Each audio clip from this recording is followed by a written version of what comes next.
platform til alle jer, så I kan få et værktøj til at kvantificere den samfundsøkonomiske værdi af indsatser mod ensomhed. Og dagsordenen i dag, den ser sådan her ud. Vi kommer til at have en lille introduktion. Så kommer Neil fra Copenhagen Economics til at præsentere metoden bag ensomhed i tal. Så kommer jeg til at præsentere selve værktøjet, hvor vi får lavet en lille demo. Og så kommer vi til at præsentere den rapport, som der bliver genereret. Og til sidst vil der så være mulighed for at stille og besvare alle de her spørgsmål, som I forhåbentlig måtte have. Og til dem, som måske lige er kommet lidt sent ind, så vil jeg bare gerne igen lige bede jer om at mute, så I kan få ro og mag. Kort til at starte med, hvem er projektorganisationerne? Jamen, jeg hedder Anton, og jeg kommer fra Impactly. Og Impactly er en softwarevirksomhed, som har lavet softwaresystemer til det sociale område.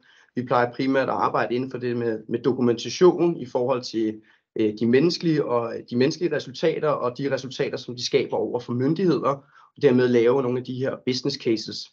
Men vi er også rigtig interesserede i at samarbejde på tværs af forskellige sektorer og organisationer, så derfor har vi indgået et samarbejde med Økonomer Uden Grænser og Copenhagen Economics for netop at få fintunet alle de her kompetencer, der skal til for at løse nogle af de her meget komplekse udfordringer.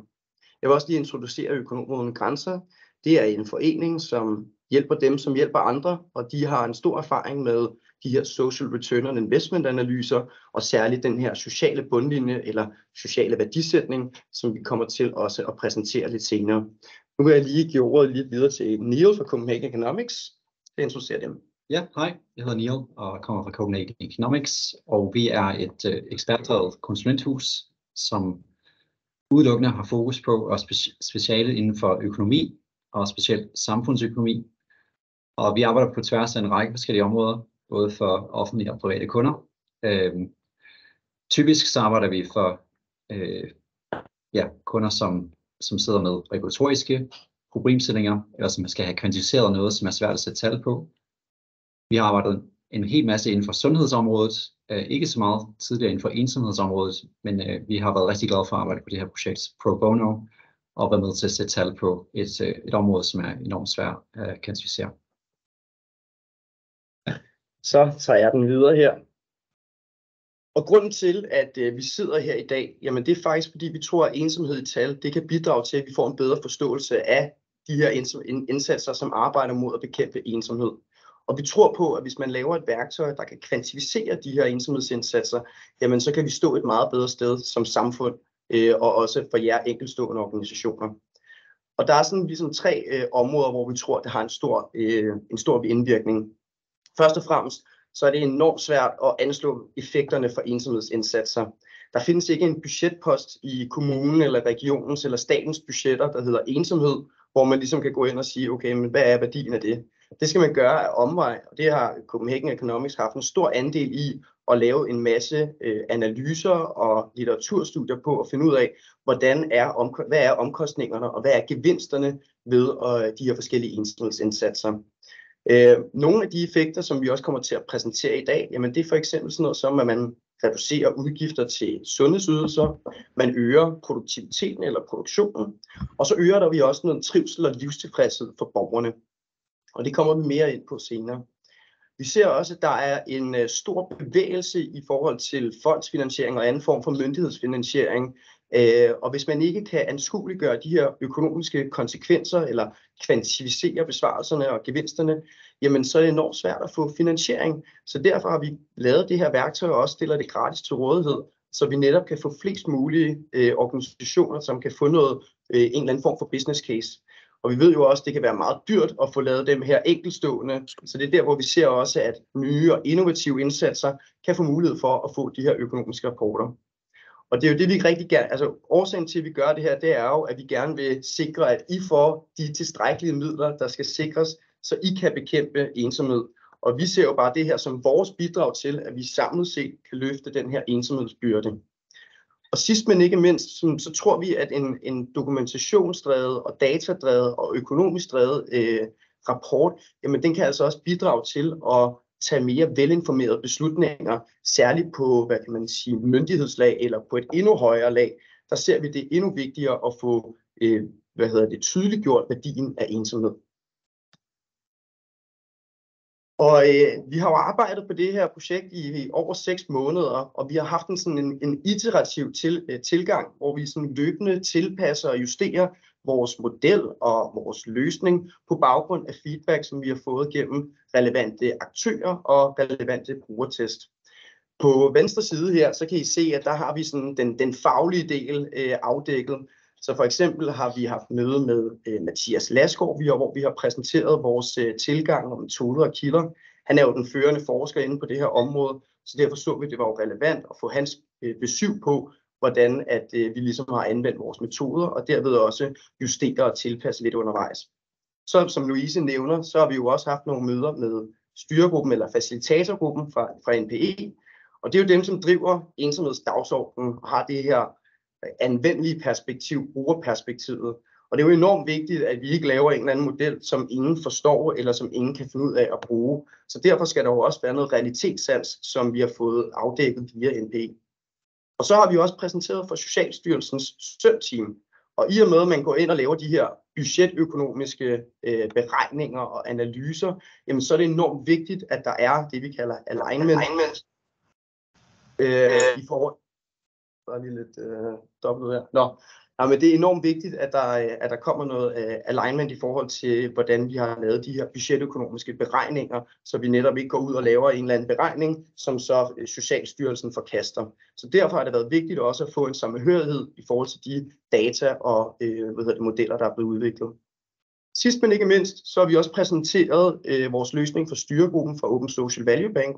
Og de eksperter inden for det, der hedder Wellbe og værdisætning af sociale forandringer, eller social værdisætning, det er jo også et lidt nyere perspektiv, som vi kommer til at præsentere for jer i dag, og som vi ser, der er en bevægelse omkring. Så det har været på den faglige del, på på hvad kan man sige, brugervinklen og på hele sådan udviklingen af platformen og løsningen. Så skal vi jo også sikre, at den er brugervenlig, den er nem, den er intuitiv at forstå. Så derfor har vi også lanceret en beta-version, som gjorde, at vi ligesom løbende har testet det, og så har vi ligesom implementeret en masse forskellige brugertest for at sikre den praktiske anvendelse og forståelse af løsninger. Nu vil jeg give ordet lidt videre til Neil, som vil præsentere metoden bag ensomhed i tal. Tak, Anton. Ja, metoden bag ensomhed i tal er bygget op i 2 trin, kan man sige. Første trin var at kvantificere omkostningerne ved ensomhed, og andet trin var så at kvantificere, hvilke gevinster man kunne opnå, hvis man så undgik nogle af de omkostninger. Men første trin var så for kortlagt på systematisk vis, hvilke omkostninger, samfundsomkostninger og samfundstab, der er forbundet med ensomhed. Og der valgte vi at fokusere på 4 overordnede kategorier, altså typer af omkostninger og tab. Så det er sundhedsydelser, sygedage, arbejdsløshed og trivsel. Og for hver af de 4 kan man så kvantificere omkostningen per ensom person per år i Danmark forbundet med ensomhed. Så I ser tallene i 3. kolonne her, 7.960 kroner for sundhedsydelser for eksempel, og det er kroner per person om året. De her 4 kategorier er drevet af forskellige omkostningskanaler. Så ved sundhedsydelser, så er det fordi, at ensomhed er forbundet med øget brug af ressourcer inden for sundhedssystemet. Ensomhed er forbundet med øget forekomst af f.eks. depression og angst og diabetes, og det driver simpelthen flere omkostninger på kommunens og regionens budgetter. Og jeg kan fortælle om et øjeblik præcis, hvordan vi så fandt frem til 7.960 kroner per person per år. Hvis vi tager en af de andre arbejdsløshed for eksempel, så er det ikke kun et spørgsmål om budgetter, i det tilfælde kontanthjælp og dagpenge. Det er også et spørgsmål om økonomiske tab. Når ensomhed er forbundet med øget arbejdsløshed, så betyder det, at der er færre i arbejde, end det ellers havde været. Og det betyder, at vi som samfund får en reduceret produktion, som har en samfundsværdi. Så det er en anden slags kanal. Altså noget af det kan budgetteres, så at sige, ses på en bundlinje. Andet er blot tal, eller værdi, som vi aldrig får skabt på grund af ensomhed. Og så den sidste kategori, den er også anderledes, så det er trivsel, og det er jo svært at kvantificere, uanset hvordan man går til det.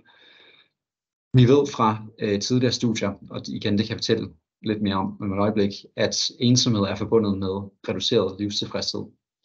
Det vil sige, at ensomme personer rapporterer en lavere livstilfredshed end ikke ensomme. Og det har en samfundsværdi. Man kan sige, det bør have en værdi i sig selv, at borgerne kan få højere trivsel eller højere livstilfredshed. Det er også noget, der kan kvantificeres i kroner og øre, og det har vi skrevet i kursiv hernede også. Det er så 89.143 kroner per person per år, hvilket er et stort tal. Og vi har skrevet det i kursiv, fordi det ikke direkte kan sammenlignes med de andre 3 tal ovenover, men jeg kan fortælle lidt mere om et øjeblik, om hvordan vi fandt frem til det.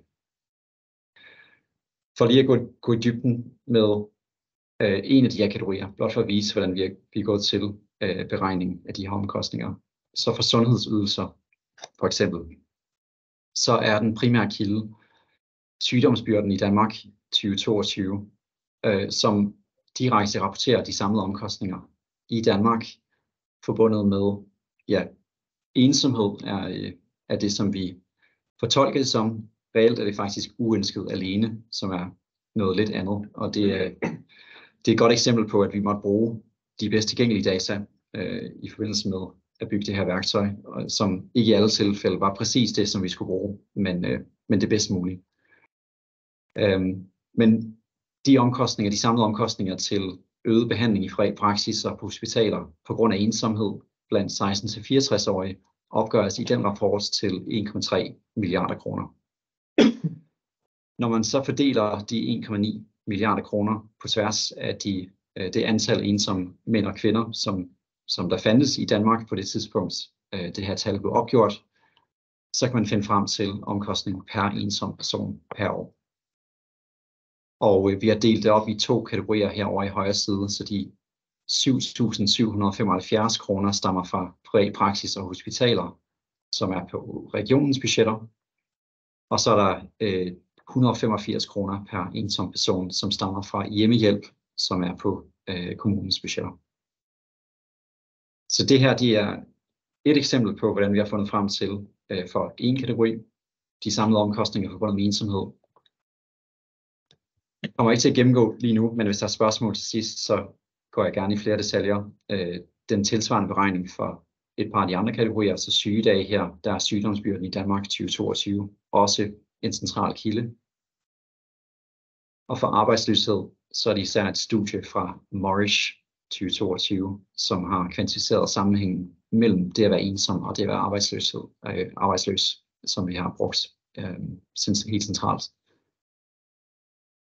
Men fælles for alle kategorierne er det, at vi har baseret os på de mest anerkendte studier, vi kunne finde med de bedst mulige metoder til kvantificering af ensomhed. Alle har deres svagheder, og vi håber, at der med tiden kommer endnu bedre data på det her område.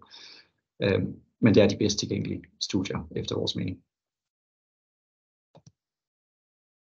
I forbindelse med den 4. kategori, reduceret trivsel og livstilfredshed, det vil jeg blot dykke lidt mere ned i, fordi at det er både ret simpelt, men også ret vigtigt for hele modellen, at man forstår, hvordan det er bygget op. Symmetric og Jacobs er et studie fra Storbritannien, som også er blevet anvendt af Open Social Value Bank her i Danmark, som sætter tal på sammenhængen mellem det at være ensom og rapporteret livstilfredshed. Og sammenhængen er kort sagt, at ensom rapporterer en livstilfredshed på en skala fra 0 til 10, som er 0,48 lavere end dem, som ikke er ensomme. Og i det tal er der taget højde for i bedst muligt omfang kausalitetseffekter. Det vil sige, at man har tracket de samme personer over tid og set, at når de har bevæget sig, når enkelte individer har bevæget sig fra ensomme til ikke ensomme eller omvendt, så har deres livstilfredshed udviklet sig tilsvarende. Så det er ikke, så at sige, kun en sammenligning af ensomme og ikke ensomme personer ude i samfundet, hvor det både kunne skyldes, hvor eventuelle forskelle både kunne skyldes ensomhed, men også eventuelle andre ting, som var korreleret med ensomhed. En del af ambitionen med det her værktøj er også at kvantificere det i kroner og øre. Og her skal man som nævnt passe på, at man ikke direkte sammenligner det tal, der kommer ud i den her beregning med de andre tal. Men vi ved, at den socioøkonomiske værdi af at øge livstilfredshed med en enhed på en skala fra 0 til 10 er 185.000 kroner i Danmark. Og det er både på baggrund af, at Finansministeriet har en værdi for en QALY, eller sådan en WELLBY, altså et leveår som helhed. Og så har Storbritanniens Finansministerium fundet en metode til at bryde den samlede værdi for leveåret ned på enkelte dele på en skala fra 0 til 10. Kort sagt vil dividere værdien ud på små trin.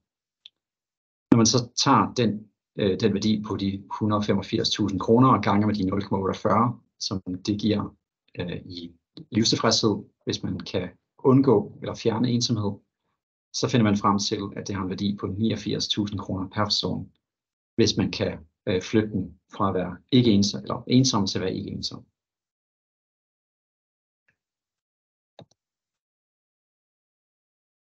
Nu vil jeg blot nævne sådan parallelt, så at sige, hvad man også kan bruge de her tal til. Det her det kan man ikke finde i værktøjet, hvis man går ind på hjemmesiden, som Anton viser om et øjeblik. Men når man har et tal for omkostningen per person per år, og man kender antallet af ensomme i Danmark, så kan man jo gange tallene sammen, og så finde frem til de samlede omkostninger ved ensomhed i Danmark. Og det er så 85 milliarder efter de tal, som vi bruger i modellen ensomhed i tal. Når det afviger fra de 7,4, tror jeg det var, som milliarder, som Louise nævnte indledningsvis, så tror jeg det skyldes, det var ikke helt sikkert, at livstilfredshed står for en meget stor andel af de 85 milliarder. Så hvis ikke de indgår de 7,4, så kommer de oveni, og de vil udgøre mange milliarder alene. Og så er der også nogle andre omkostninger, som ikke er blevet opgjort i alle, eller ikke alle studier er direkte sammenlignelige i de omkostningskategorier, som de medtager. Så nogle har for eksempel fokuseret kun på sundhedsydelser og ikke kigget på arbejdsløshed eller omvendt. Vores metode, hvor vi så også kvantificerer livstilfredshed og lægger det hele sammen, så finder vi frem til 85 milliarder.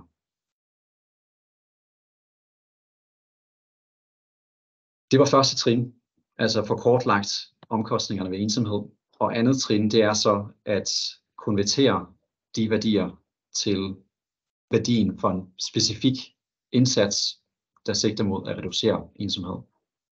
Og det er så her værktøjet ensomhed i tal bruger de tal, som jeg lige gennemgik, og anvender dem i de specifikke indsatser, de specifikke tilfælde, som brugeren tager sig ind. Det, som vi beder om fra brugerens side, og det vil Anton også vise om et øjeblik, det er, at man fortæller, hvilken type af indsats man har med at gøre, hvilken målgruppe man har, hvor mange deltagere, der forventes at gennemføre indsatsen, og hvis man ved det, hvad man forventer effekten vil være på UCLA-skalaen, som er den mest anerkendte måde at måle ensomhed på. Vi forventer ikke, at de fleste eller alle organisationer kender til effekten af deres indsats, og hvis ikke man kender det, så vil vi anvende default-værdier på baggrund af litteraturen. Og det er så dem, jeg viser på den her slide her. Fra et studie af Lassgaard, som Anton nævnte før, som er en af de førende eksperter inden for det her område. Lassgaard og hans medforfattere har kortlagt på baggrund af en gennemgående litteratursøgning, hvad de forventede effekter vil være af forskellige indsatser mod ensomhed. Og der er 4 typer af indsatser, som vi har medtaget i vores model. Det er sociale netværk, social støtte, social og følelsesmæssig færdighedstræning og psykologisk behandling. Og for Lassgaards studie, så kan man, hvis man omregner og kommenterer tallene, finde frem til, hvor meget det vil reducere, hvor meget hver af de her indsatstyper vil reducere ensomhed på UCLA 20-punktskalaen. Og det er henholdsvis, at de vil reducere ensomhed med 2,66, 3,46, 3,37 og 4,43 point. UCLA 20-punktskalaen går fra 20 til 80, det er en ret stor skala, og når man så kigger på sådan hele den brede skala, så virker det ikke nødvendigvis så meget, at en indsats vil reducere ensomhed med for eksempel 3-4 point. Sådan er det, som de bedste tal på området simpelthen viser, altså på baggrund af kontrolstudier, hvor man både har en kontrolgruppe og en gruppe, som er i behandling i indsatsen, så finder man effekter i den her størrelsesorden. Og det betyder sådan oversat, og det er lidt simplificeret, men at de fleste indsatser reducerer ensomhed med ca. 10-15%. Eller med andre ord, at enten vil alle deltagerne opleve, at deres ensomhed bliver reduceret med 10-15%, eller også så vil 10-15% af deltagerne opleve, at hele deres ensomhed bliver fjernet eller modvirket af indsatsen, hvor de resterende 85-90% ingen effekt oplever. I forhold til modellen, så gør det ikke nogen forskel, om man antager det ene eller det andet.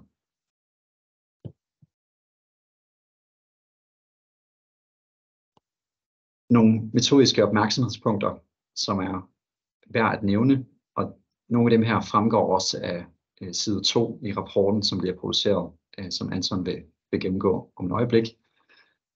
Men det er vigtigt at påpege, at vi antager, at der er kausalitet mellem ensomhed og de observerede omkostningskategorier.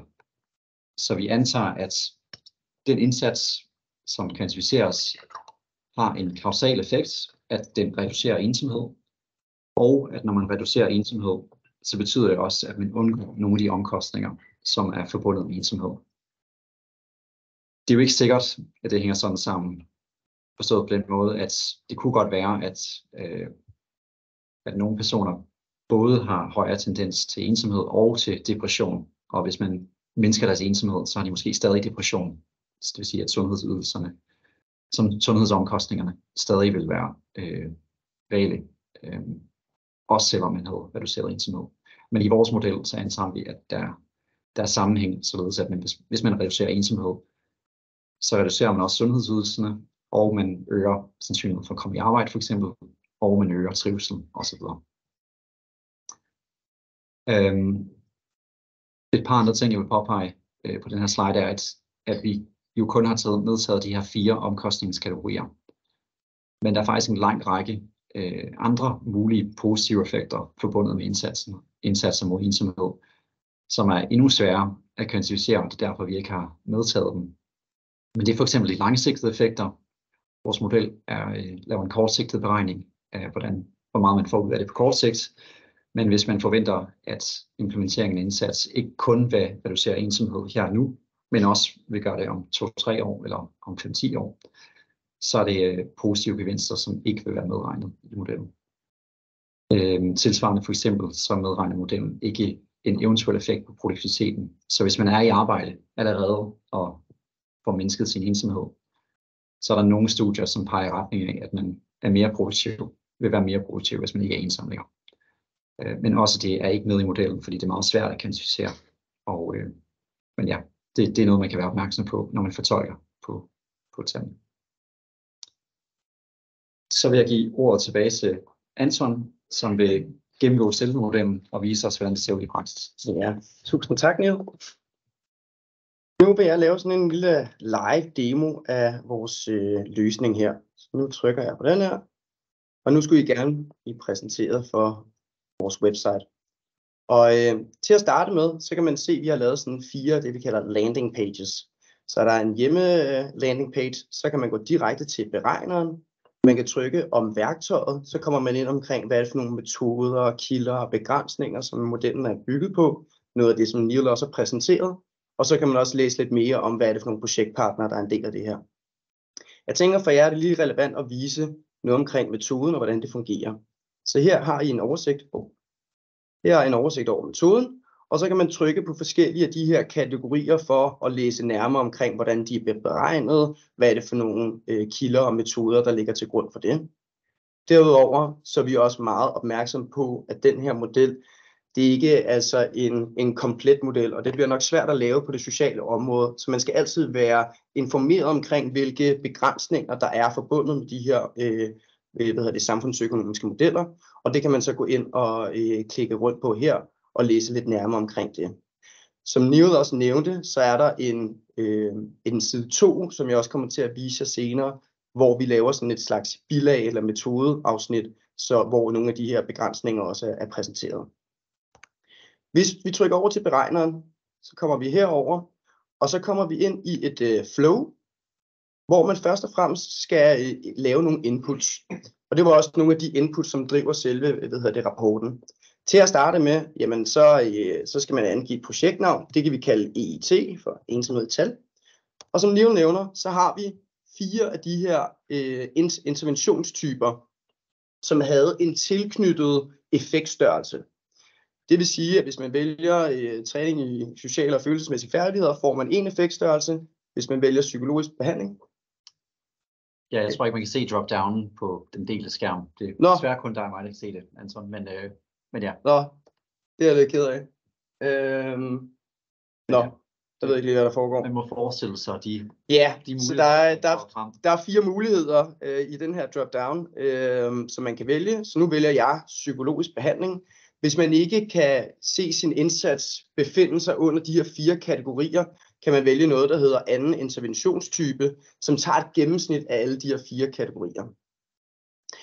Nu ved jeg så heller ikke, om I kan se drop-down på den her aldersgruppe af deltagere. Men der er i hvert fald en drop-down-menu i forhold til, hvilken aldersgruppe er det. Så er det en generel befolkning, er det en ungdomsbefolkning, er det en arbejdsdygtig alder, eller er det ældre? Og det her, det har en stor betydning for, hvad er det for en rapport, der bliver genereret. Fordi Niel han nævner sådan noget som kontanthjælp og sygedagpenge og arbejdsløshed. Og unge mennesker, jamen de har jo ikke nogen mulighed for at få kontanthjælpsbetalinger.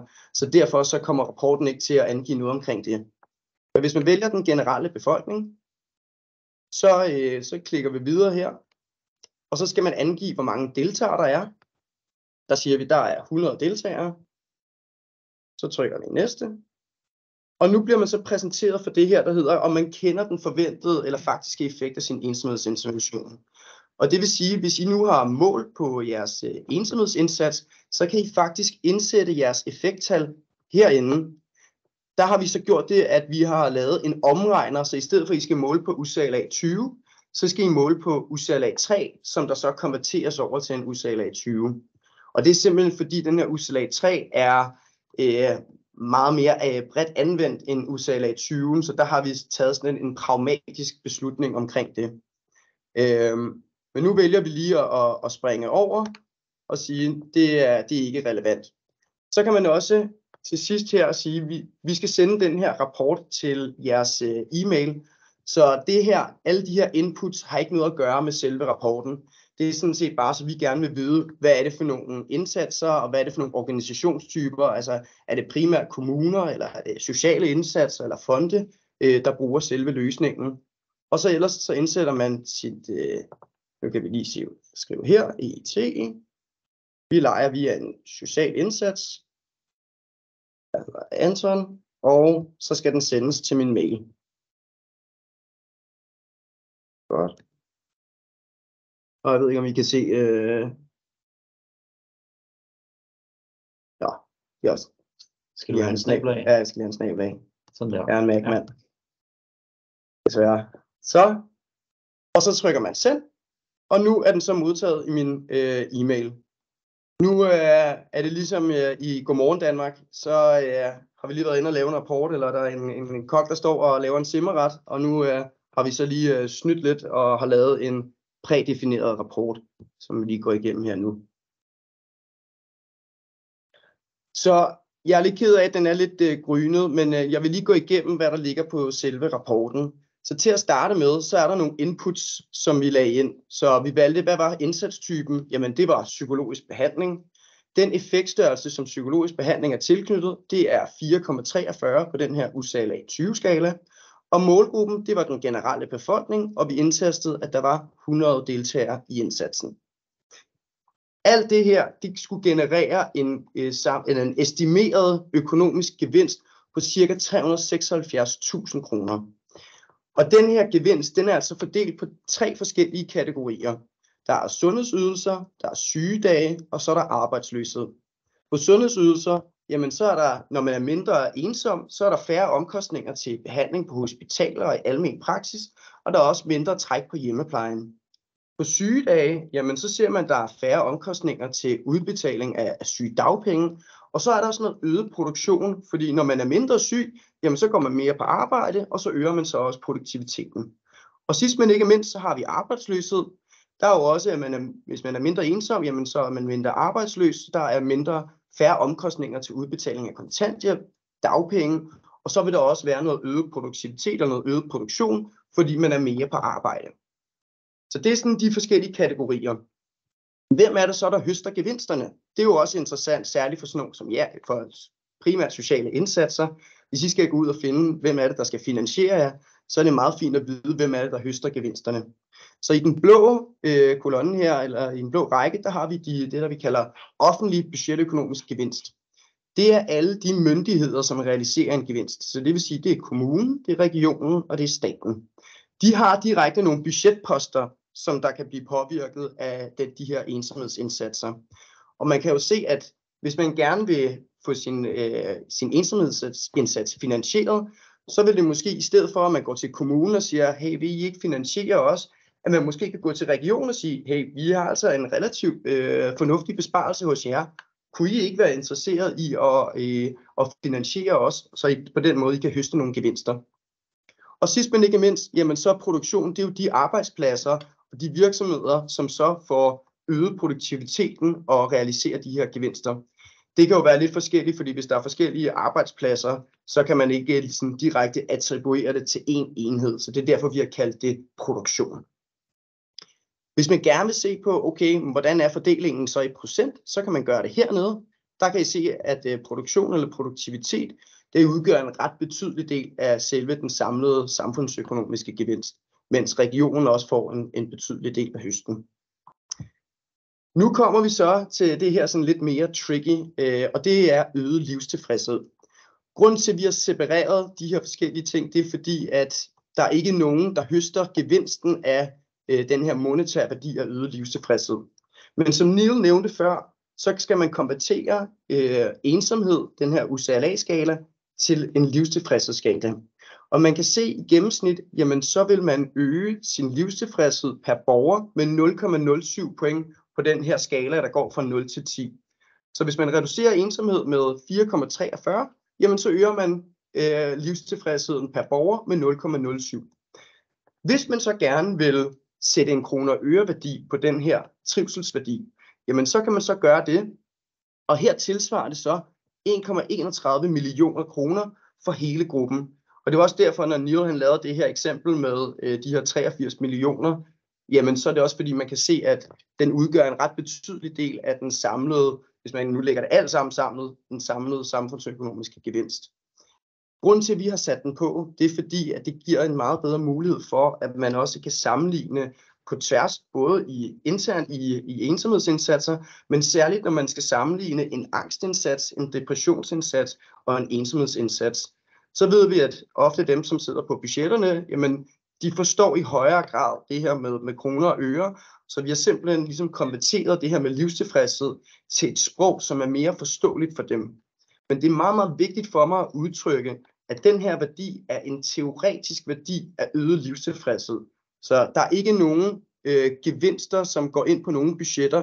Det er sådan set et udtryk for, hvor meget livstilfredshed man skaber for målgruppen. Det her, det var sådan overordnet selve rapporten. Som Neil nævnte, så har vi også en side 2 her. Den er sådan lige kommet lidt længere ned.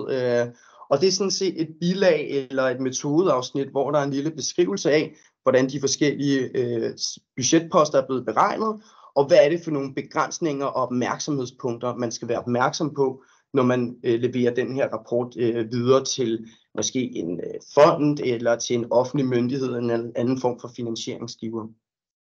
Det er også vigtigt at pointere, at man kan godt forestille sig, at det vil give mening at indsætte omkostninger i den her rapport.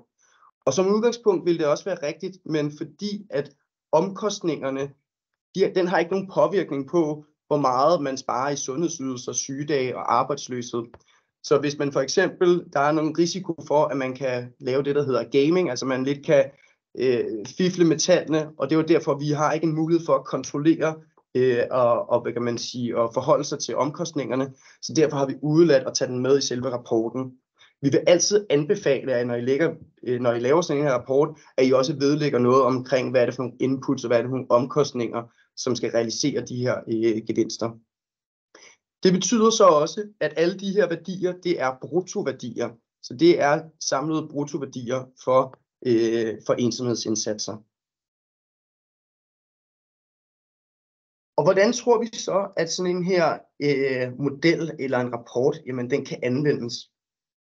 Først og fremmest så ser vi, at når man laver de her rapporter baseret på de her default effektstørrelser, jamen så kan man bruge det som et forecast. Det vil sige, vi forventer at skabe så og så meget økonomi baseret på den her indsatstype, vi har. Men i og med, at vi også har mulighed for at indsætte vores egne effektstørrelser, så tilskynder vi jo også efterfølgende måling på UCLA-skalaen, så I kan indsætte det, så når I har lavet jeres intervention, jamen så hvis I så har målt, så kan I faktisk få en mere retvisende billede af den økonomi, som I har skabt via jeres ensomhedsintervention. Vi tror også på, at hvis man gerne vil lave en mere sådan finurlig rapport, som ikke er baseret på gennemsnitsbetragtninger og gennemsnitsdata, men at I konkret går ind og måler på de forskellige områder, altså hvor meget er folk syge, og hvor mange dagpenge har de modtaget, jamen så kan man også bruge den her model til at vurdere, hvad er det for nogle budgetposter, som min ensomhedsintervention kan påvirke. Og det betyder så, at I bedre kan vurdere, hvilke områder I skal måle på fremadrettet. Og i og med, at den her rapport, jamen den er jo defineret på baggrund af, hvilken målgruppe og hvilken indsatstype man laver, jamen så får man jo også nogle forskellige budgetposter baseret på den valgte målgruppe og indsatstype. Og det betyder jo så, at I kan blive endnu mere skarpe på, hvad det er, I rent faktisk genererer. Og sidst men ikke mindst, jamen så ser vi også, at de her økonomiske rapporter, de kan også lidt bryde lydmuren, og hvis man kan prøve at tænke nogle større sådan hypotetiske eksempler ind, jamen hvad vil det så generere af økonomi? Der ser vi jo måske, at det kan have en politisk vinkel, altså hvis ANP sagde, at hvis vi reducerer ensomhed for de her 300.000 danskere, hvad vil det så faktisk generere? Så der er nogle forskellige muligheder, man kan bruge den her rapport på. Og det var faktisk vores oplæg nu. Så jeg tænker, hvis I må hjertens gerne stille alle de spørgsmål, I har. Og altså i og med, at vi ved godt, at det her det er sådan lidt et komplekst område, og det er et stort forum, så vi velkommer alle typer spørgsmål. I skal ikke være bekymret for, at der er ikke nogen dumme spørgsmål i det her. Hellere komme ud med det og få afklaring på det, man har brug for, end at sidde inde med det. Det er i hvert fald vores udgangspunkt. Jeg ved ikke om, skal vi se, om der er nogle spørgsmål fra chat? Jeg har svaret på nogle spørgsmål i chatten. Jeg kan også se, at der var en hånd før, men nu er den der ikke længere. Jeg ved ikke om... Ja, er der flere spørgsmål, eller nogle spørgsmål i chatten, som jeg skal uddybe, eller jeg har forsøgt at svare, men det er nogle rigtig gode spørgsmål. De er jo lidt svære. Og det er også, at vi lige kan vi bare løbe mere? Ja, jeg tænker, vi kan bare løbe. Det kan vi. Ja. Det første spørgsmål gik på, om vi også har set på forebyggelsesindsatser. Og det er et super godt spørgsmål. Man kan sige, litteraturen og de studier, som ligger til grund for Laskovs analyse af, hvor stor effekt man kan forvente af de forskellige indsatstyper.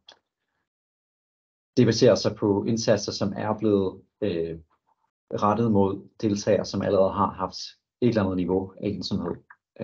Så resultaterne er mest direkte overførbare til situationer, hvor man behandler personer, som allerede er ramt af en vis grad af ensomhed.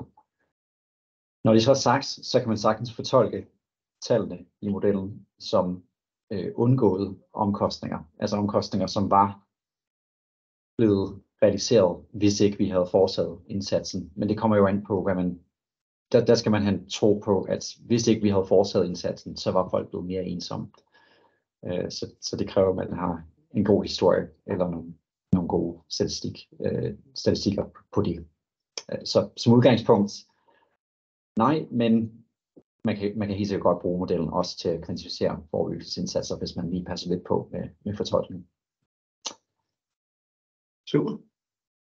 Så var der også et spørgsmål til, om vi har undersøgt, hvad der sker, når der arbejdes med kulturen, dynamikken og relationerne, og ikke ser ensomhed som et individproblem. Og jeg tror, mit svar vil være sådan, vi har ikke som sådan taget stilling til, hvordan problemet skal kategoriseres, altså om det skal ses som et individproblem, eller om det er et samfundsproblem, som skyldes dynamikken og relationerne og andet. Modellen, eller i hvert fald de underliggende tal, kan sagtens bruges til at sætte tal på de samlede samfundsomkostninger ved ensomhed, og det er jo så uanset om man synes, at det er et problem, som kan tilskrives individet eller samfundet som helhed.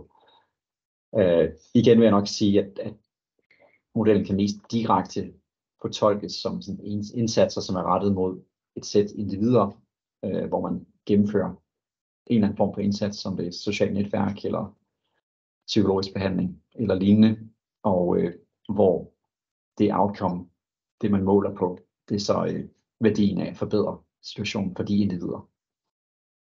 Men hvis man havde en anden type af indsats, eller en mere generel måde at gå til problemet på, som også kunne lykkes med at reducere ensomhed, så kan sådan nogle af de samme tal bruges til at kvantificere værdien af det.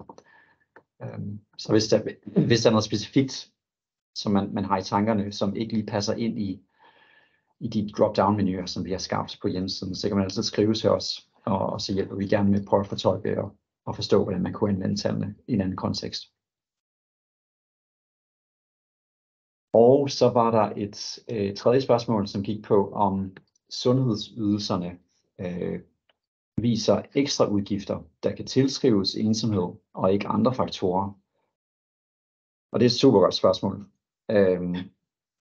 Specifikt med hensyn til sundhedsydelser, der har vi baseret os på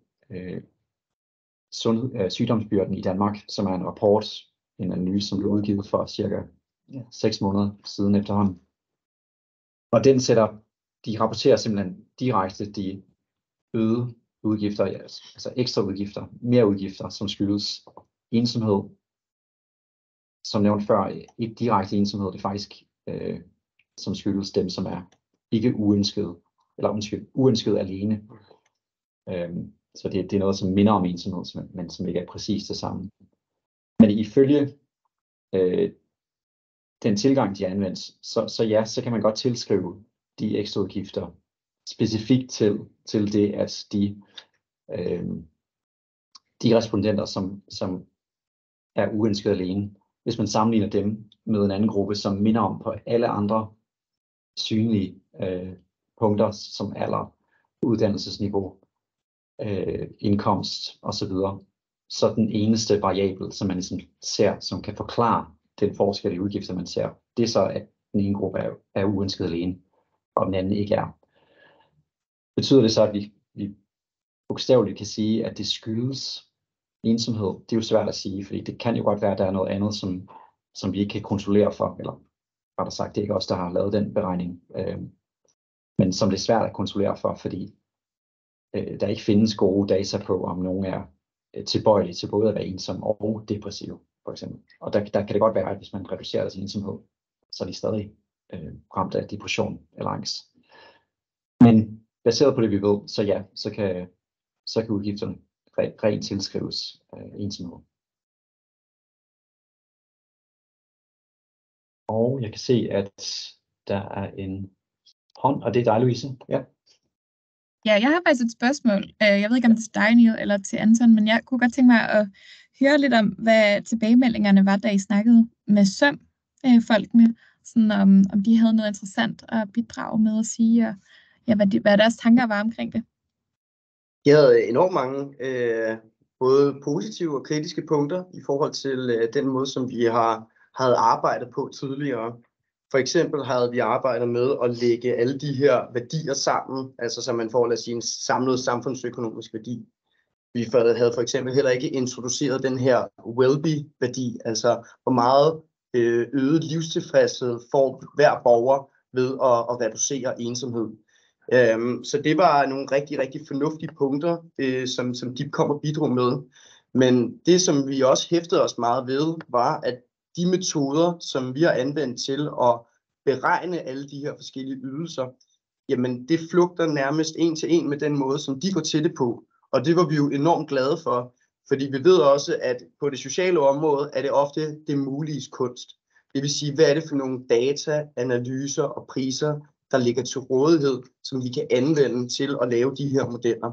Og der er jo rigtig mange ting, vi godt kunne tænke os at medtage og kontrollere for osv. Men i og med, at det her det er det bedste bud på at lave nogle samfundsøkonomiske konsekvensberegninger og ensomhedsindsatser, så var de rigtig, rigtig glade for den måde, som særligt Copenhagen Economics havde tilgået selve modeludviklingen og beregningen af de her forskellige områder. Og særligt også, altså vi ligesom har anvendt Mathias Lasgaards primære studie, fordi det netop også er det bedst mulige, vi har indtil videre. Men vi har faktisk også en ambition om at prøve at drive det videre. Der kommer jo nogle nye tal, mener jeg, i selve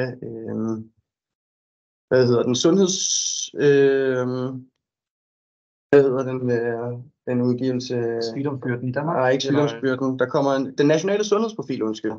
Der kommer vi til at få ensomhedstal, altså USLA-tal ind. Og det kan jo så betyde, at man kan forfine den her model endnu mere. Og håbet er også, at vi kan få et større samarbejde med Socialstyrelsen og særligt SØM-teamet, så på en eller anden måde kan den her integreres. Fordi meget af de sådan, budgetøkonomiske beregninger, det er meget den samme tilgang, som der ligger i SØM. Så derfor så ser vi også, at der er en forenlig mekanisme her, som vi skal prøve at ramme hinanden på. Svarer det på de spørgsmål, Louise? Ja, det gør det. Det var rigtig godt. Og hvad med, nu kan man bare til at tænke på, hvad med den sociale investeringsfond? Og det er også nogen, som I har haft noget snak med, eller som I overvejer at tage kontakt til? Ja, altså man kan sige, det er et godt spørgsmål. Vi har faktisk ikke involveret hverken DSK eller DSI, altså den sociale kapitalfond eller den sociale investeringsfond endnu, men det kunne sagtens være et bud, som kunne være relevant. Hvis man ligesom kunne prøve at se, er der noget musik i at lave sociale investeringer på ensomhedsområdet, og særligt hvis man kunne prøve at fremskynde den her tilgang om at særligt betale for den sociale bundlinje, fordi det er jo virkelig der, vi ser, at det batter på ensomhedsområdet. Og det er også der, hvor vi ser, altså kan vi ligesom lave en mere positiv business case, for eksempel på ældre om ensomhed, og ældre er på en budgetøkonomisk beregning en ikke særlig god investering. Så derfor, hvis man ligesom medtager, hvad er livstilfredshedsværdien for de her forsømte ældre borgere, jamen så kan man lige pludselig også tage det med i en politisk vinkel og sige, altså hey, I står alle sammen og snakker om, at vi skal øge livskvaliteten for vores ældre. Så derfor er det jo vigtigt, at vi også begynder at måle på de her ting, og vi også begynder at kvantificere og arbejde med dem, så det bliver en større del af for eksempel også, lad os sige, når Finansministeriet skal lave samfundsøkonomiske analyser, eller når der skal laves finanslovsforhandlinger, kan vi prøve at se, om det her det faktisk bidrager til, at ensomhed får en større stemme, fordi der netop er en større nuance omkring den her sociale værdi af ensomhed. Men jeg tror altså, DSI og DSK er jo oplagt af andre relevante aktører at involvere, så det synes jeg er et rigtig godt punkt at få dem involveret og se deres bud på det.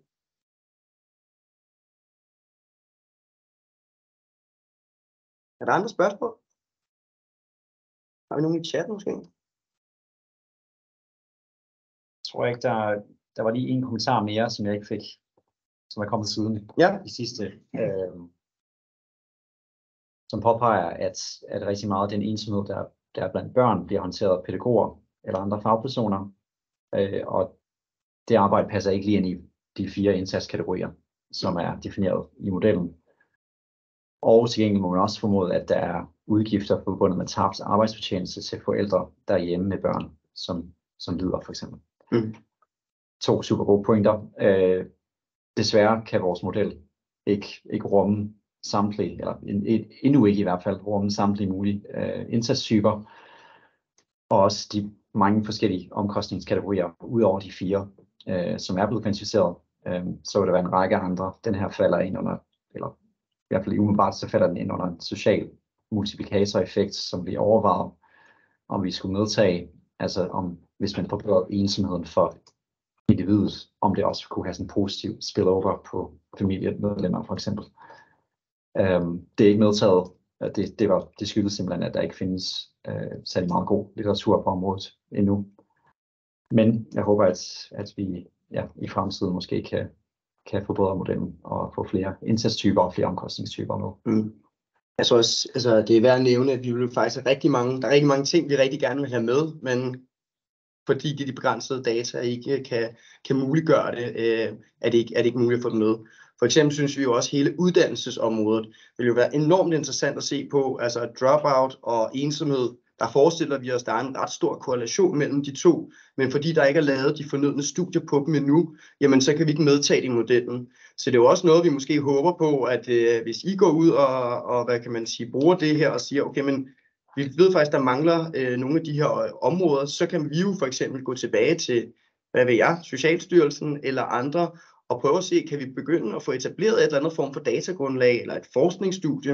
Der er rigtig mange muligheder, men forudsætningen er, at vi skal have pålidelige data, før vi kan medtage det i modellen. Så der er rigtig mange bud, og der er rigtig mange gode og saglige antagelser, som vi også tror på, men grundet et manglende datagrundlag kan vi ikke medtage det, desværre. Men det er jo heller ikke en afsluttende model, altså hvis der kommer noget ny data, kan den jo blive opdateret, så det er ikke fordi, at det er en fuldstændig ekskluderende faktor. Rasmus har også noget, han gerne vil sige.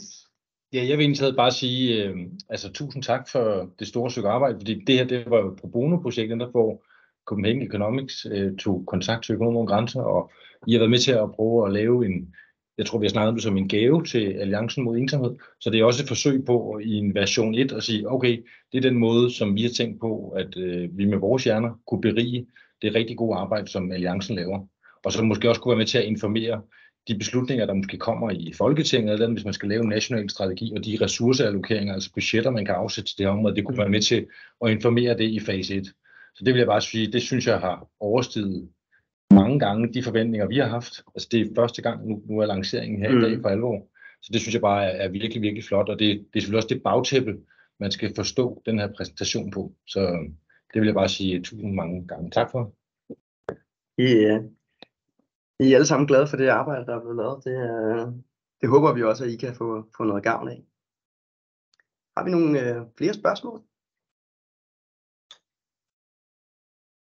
Hvis I ikke har, så er I altid velkommen til at skrive til både Copenhagen Economics eller til os for uddybninger. I kan også finde vores kontaktoplysninger på selve ensomhed i tal websitet.